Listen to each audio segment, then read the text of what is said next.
Today we're looking at the latest evolution of a fan favorite, the Fifine AM8 Pro T. Now if you've been around the channel, you know that I'm a huge fan of the original AM8 for its value, but the Pro T does bring some pretty interesting upgrades, along with a very specific frustration that we need to talk about. Hi everyone, if you're new to my channel, my name is Paula. Before we get started, I want to say thank you to our friends at Fifine for sending us the AM8 Pro T to try out. In this video, we're going to be doing a full unboxing, a sound comparison against the original AM8, and some of Fifine's current lineup, like the AM8 Tank series. Let's jump in. So inside the box, you're getting the AM8 Pro T microphone itself, the integrated RGB boom arm, and this is the big one we're going to be talking about, a USB-C to USB-A cable, and the user manual. The build quality of the mic already feels familiar, still that same rectangular-ish dynamic mic look, but the T in Pro T actually stands for total kit. Unlike the original, which came with a simple desk stand, this is packaged specifically with this RGB boom arm. This mic is also compatible with Fifine's very own software, the Fifine Genie. So if you're looking for a way to control everything on an app, this is an option. I went into detail about what goes on to the Fifine Genie app in another video, so I will link that in the description if you want to check it out. For this next portion, we're going to be doing an audio test. I want to test this out during gaming.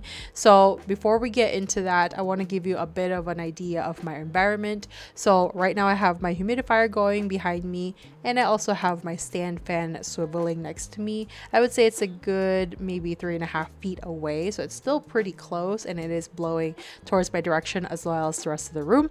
So let me know if the dynamic mic is doing a good job of doing that noise rejection. We're also gonna do gaming with the keyboard as well as with the controller, so we'll spend a little bit of time doing that and have you guys hear what that sounds like. Pokopia just released, and this is my favorite game that I've been playing right now, so I am very excited. Hello, can you talk to me, bro? Do you have a moment?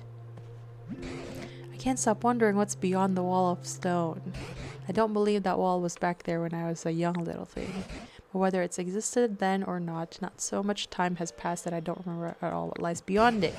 Seeing what you're capable of now, I dare say I could break through that wall for me. If it's not too much trouble, could you please take to the other side of that wall? Did you have a question for me? My apologies, but I'd really like to see the other side of that wall first. I'm just too preoccupied with that to think about anything else. Okay. No, then let's be off. Oh, well, would you look at that. So this is what awaited us on the other side, the vast sea itself. Now that I see it again, I do have some faint memories of gazing out over the sea as a child. What could this be? It's covered in sand, but it certainly looks like a human-made building of some kind. I don't think this used to be here in the old days either. What's that boxy doohickey? Okay. So that's basically a good sound test here. We're just gonna keep going. This is a really involved game, as you guys can see, but I really love this game. I'm gonna switch over to a keyboard game so that you guys can hear that as well. So let me switch. So I'll be right back. So this is me just tapping. Oops, nope, we're gonna get copyrighted, but we'll just keep doing this. Oh, let's get this going. All right, cool. Because I need to get my shield up.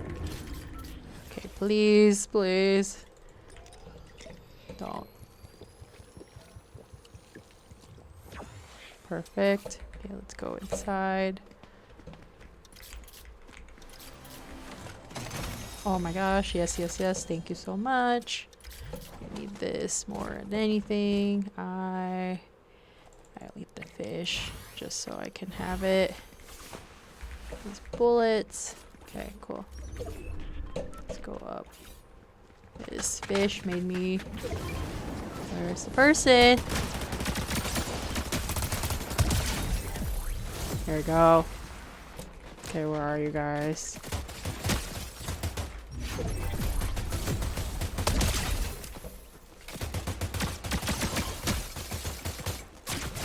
Oh! Oh no! Ah! Alright. Alright, good round, good round. Alright. How's that sound? Let me know. I'm using all of my mics in this video through an XLR, so I'm currently connected to my camera directly. So all of this sound is being fed from the AM8 into the camera. This is the raw sound of the Pro T, no post-processing, just straight into the mic through the XLR. As you can see, compared to the original AM8, the Pro T feels a little bit more refined, or sounds a little bit more refined. It's still a dynamic mic, so it's still gonna do a good job of rejecting background noise. So let's say you have like a noisy gaming keyboard, or maybe a loud fan next to you, it's going to isolate your voice as you are close to the mic. Let's take a look at the competition. The Fifine AM8 Tank 3 goes for about $80 and is a studio level dynamic mic. I've actually recommended this mic to my friends in the past because it has great price to performance value. And if you want to go even further, for just $30 more, you can pick up the Fifine AM8 Tank 6. This is Fifine's most premium mic at $120. It's all aluminum, so the build is definitely high-end. And best of all, it sounds incredible and definitely delivers on that professional grade claim much more. One of the best things about the AM8 Pro T is its versatility. You have USB-C for a universal plug-and-play experience, which is how most of us will use it, and it's also XLR compatible, as you guys are seeing us use it today. There is one thing to note. If you plan on using XLR, you actually lose all of that smart features on the mic. The touch to mute, the gain knobs, and the RGB on the mic itself, they all go dark. It becomes a purely manual microphone. It still sounds great through a mixer, but you are also paying for features that you can't use in that mode. Here's the only caveat with the AM8.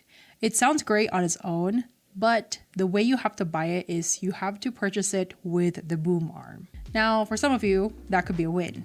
But for me, I already have my own mount that I'm going to be using, and I don't necessarily need the RGB that comes with the arm. To get the arm to glow, it requires its own separate USB port. My computer is already full of devices, so for me to give up another port for some arm lighting is a little bit of a stretch. I wish Fifine offered the mic on its own for those of us who already have a boom arm or simply want a cleaner setup. So where does the AM8 Pro T sit? If you specifically love this shape and you actually want a boom arm that matches your RGB setup, then this is a great all-in-one starter kit. The mic on its own sounds robust, and the lighting is definitely eye-catching for a stream. Overall, I think the Fifine AM8 is a solid performer that's just trapped in a mandatory bundle. It's a yes for the RGB lovers and a maybe for the studio purists. And that is all I have for you today. Let me know what you guys think of the Fifine AM8 Pro T.